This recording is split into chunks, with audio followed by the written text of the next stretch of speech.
Hi, I'm Lundy. In this video, I'm going to explain what co-counseling is.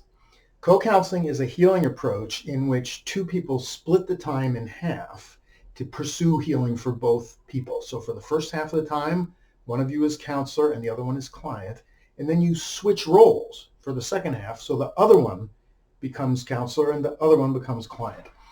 And we use the time in some very structured and intentional ways. This is very different from a conversation you would just have with a friend or a relative, even if they were very supportive and caring. A co-counseling session, because of its structure, because of its intentionality, and because of the training that you receive ahead of time, goes typically to much deeper places, allows you to do really significant healing work on wounds that you have had. I'm going to say just a few things, first of all, about what tends to make it such a particularly powerful healing path. And many people say that it's the most powerful emotional healing work they've ever done. And that surprises people because it's a kind of a peer system, right? We're not using professionals. But it's actually quite different from what you would think of as peer counseling, because peer counseling assumes a pretty low level of skill. It assumes that the person who's listening is really just listening, maybe offering a little support, but not doing much more than that. Whereas in the world of co-counseling, we're trying to, over time, achieve a high level of skill and use a lot of techniques with each other that we teach. And so in that sense, very different from what you would think of as peer counseling. We're trying to become really, really effective with each other, but for both people. So here's some of the reasons why so many people find it such a particularly powerful healing approach. First of all, the very fact that it's mutual is part of the power of it. That being in an equal relationship in itself supports healing, because so many of our wounds are related to deep experiences we had of inequality, of being treated as if we were less than other people, as if we were inferior to other people. And one of the fundamental principles of emotional healing is that we heal much better when the conditions that we're living in today are very different, or as opposite as possible, to the conditions in which we were originally wounded.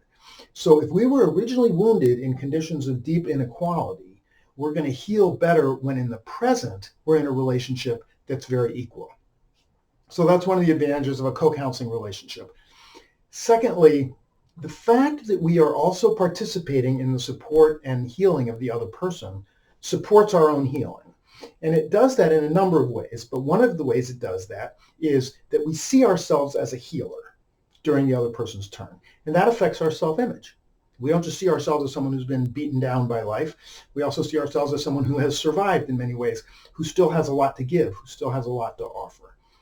And then that's going to affect our work during our own turn, because it makes us feel more powerful. It makes us feel like someone who's got a lot to give. It makes us feel more valuable and worthy than we feel if we're just one way receiving pure help from other people, but what we have to give back is not being valued, is not being noticed. We're not having opportunities to give it. Another reason why co-counseling can be so powerful is that we're not very focused on insight. We're really focused almost entirely on feeling emotions and releasing emotions, discharging them, getting them out of us and gone, so that we really stop carrying those old scars. They're actually getting healed and taken out of us. Insight is very helpful in emotional healing, but only so far. It only takes us to a certain point. So how people tend to describe their experience with insight-oriented healing approaches, insight-oriented psychotherapies, for example, is that for the first couple years, it tends to feel like, wow, this insight is really helping me, like it's really changing things. And then people tend to reach a point where they feel like, well, somehow gaining more insight is not shifting things for me any further. And that's because at that point, you've reached a point where insight can do what it can do. It's not a substitute for deep processing of emotions and deep discharging of emotions. So in co-counseling, we're pursuing that part of the work, the deep feeling of feelings and the deep discharging of feelings. And when we're talking about discharge, we're talking about emotional processes that exist inside of us biologically. They're naturally built into us.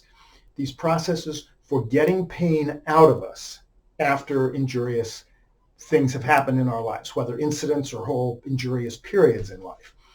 And we have these mechanisms that we refer to as bio-emotional releases. And the reason that I use the term bio-emotional is because they're not just emotional, they're actually built into our bodies. When you cry with tears. When you're trembling from being afraid, you're sweating.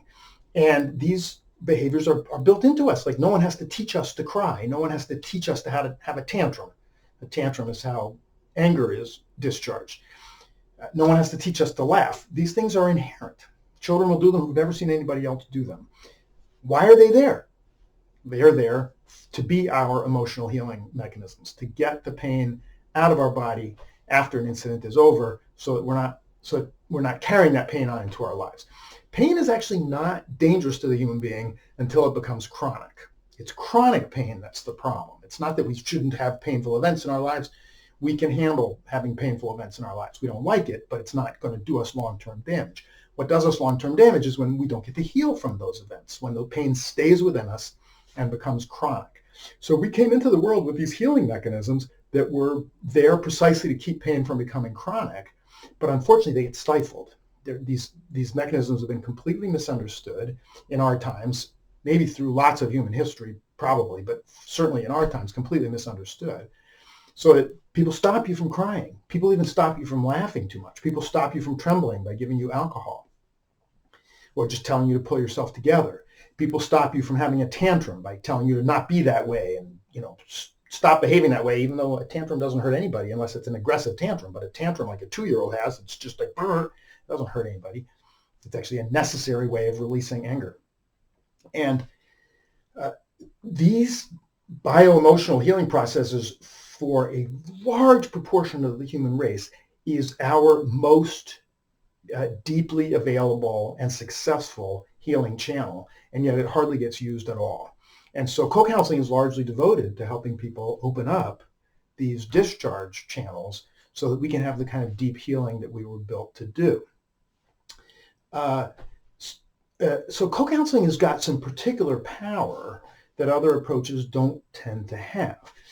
We have an additional benefit that it's built into our lives in certain ways, which means, for example, in the practice of co-counseling, in addition to say doing a session once or twice a week of a full, say hour each or 45 minutes each between two people, we'll also often be on the phone with other people who know how to co-counsel to do a 10-minute each session 2 or 3 other times during the week, or a 5-minute turn. We call these mini sessions, 5-minute turns each during the week, so that the support can be more built into our lives.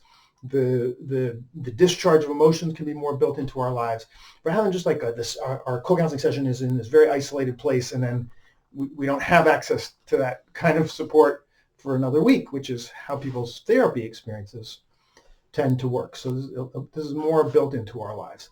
And then part of the power of co-counseling is that we really believe that people can heal, like in a big way, like that your life can be transformed, that you can really get back to a peak quality of life. And so many healing systems believe that things can only really get so much better. And similarly, the healing approaches that I see out there overwhelmingly believe that there are certain fundamental things just inherently wrong with us, that we just want things that we shouldn't want, or that we just have minds that are in the way of our hearts, that our minds are our enemies, or that we just desire things and we should learn not to desire things, or we just get attached to things and we should learn not to get attached to things. And some of these are references to how we may have some unhealthy dynamics from wounds we've had, but these aren't somehow some kind of deep truths about us. Deeply, human beings, like other animals, are built to be well. There's nothing like that sort of fundamental to our structure or fundamental to human nature that's kind of wrong from the start and has to be fixed.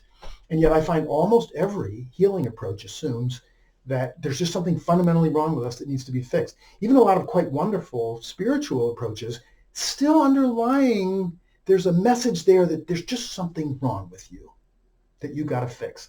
And co-counseling says there's nothing wrong with you. You're just wounded. You just need space to heal, and you're going to be okay. because you're built well, and that wellness still exists as a potential inside of you. There's nothing inherently wrong with you, and you can get there. You can get back to being who you really have been all along. That it's not really about becoming somebody new. It is about growing and changing, but at the same time, it's also really just about actually becoming the person you always were. You just got driven off the track a little bit or a lot by the wounds that you suffered. And that this is just true of all of us. This is just true of all of us. You can watch another video where I'll describe in detail what co-counseling training looks like, for example, what really happens in a co-counseling class. It does really help to learn the skills that you learn in a co-counseling class. You'll be much more effective at counseling other people, and you'll be much more effective at using your own turns well, in other words, using co-counseling as an approach that will lead to healing and liberation for you. But in the short term, you don't even have to have a class. If you have someone else in your life that you think might like to co-counsel with you and you explain the process to them and they're interested in it, you can just do it with them.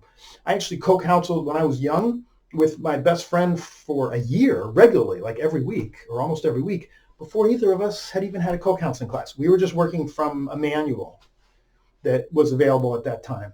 And Peak Living Network has a free manual. It's at peaklivingnetwork.org that'll guide you through co-counseling, and it's kind of stepwise. The beginning stuff is at the beginning. We also have a series of videos on this channel about how to co-counsel.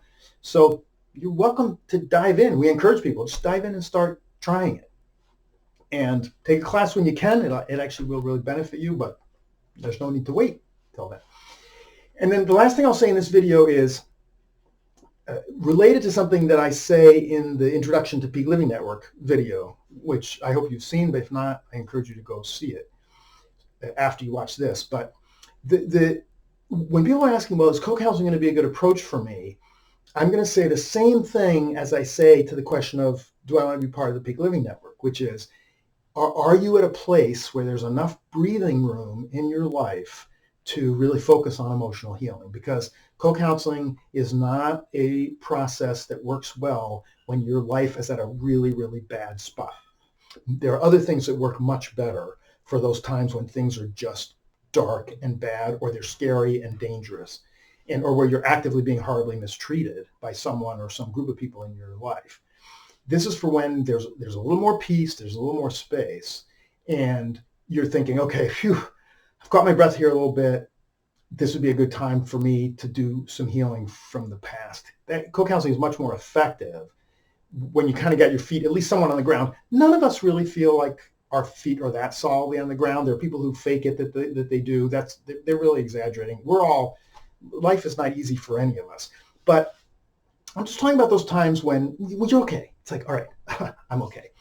And the other point that I ask people to evaluate in thinking about how well is co-counseling going to work for you is, how much are you going to be able to be there for somebody else for a long time? 50 minutes, say, which a typical co-counseling turn in a weekly session would be 45 or 50 minutes a person.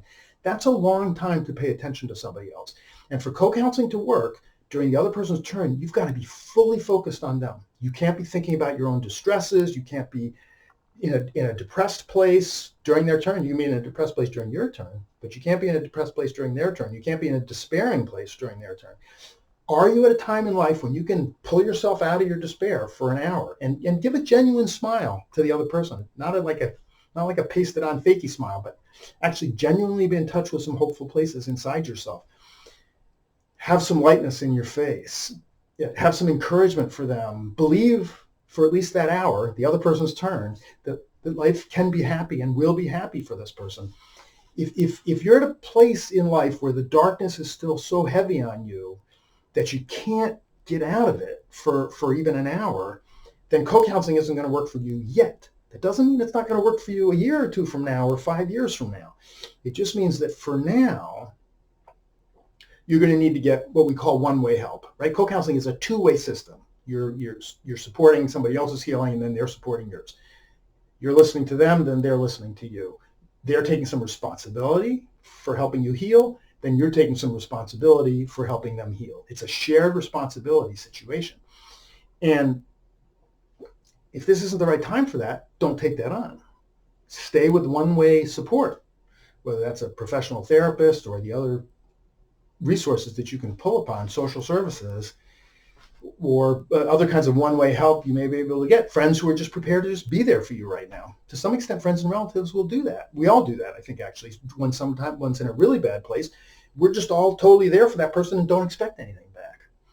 And that's who to draw upon when we're really at those either times when things are very dark, or times when we're just so downhearted that we don't really have a smile to give to the world, or times when we're actively in crisis, when something dangerous or really destructive is happening to us right now.